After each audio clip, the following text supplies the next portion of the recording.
It's not just a matter of wrangling about words.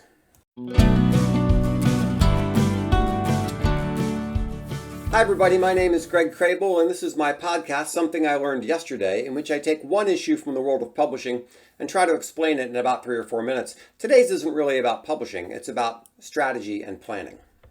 Today's podcast is simply my summary of a very interesting talk by Roger Martin on Harvard Business Review that my friend Heather Snyder posted on LinkedIn. I'll provide a link down below. If you have the time, you should watch his full discussion. He raises the question, what is the difference between planning and strategy?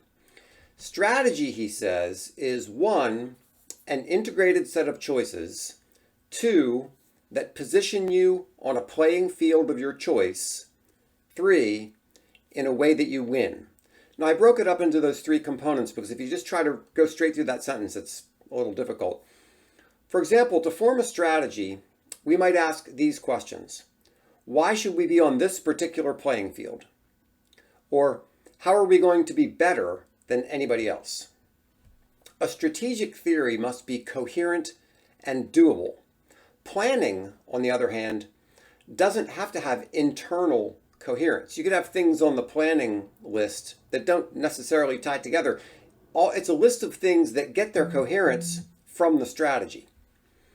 Plans have to do with resources. That's the cost side of the business. Strategy specifies a competitive outcome you wish to achieve. You control plans.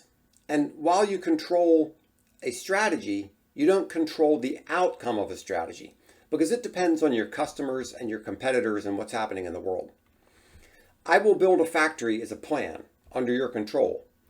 Customers will prefer my product as part of a strategy that you can't control. Martin says it's easy to fall into a planning trap. It's a trap because it's comfortable.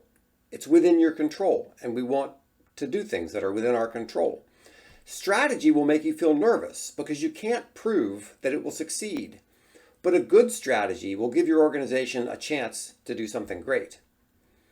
When you build a strategy, you should list the things that would have to be true for it to work. For example, what would have to be true about our sales, our customers, our competition, and so forth to achieve this goal?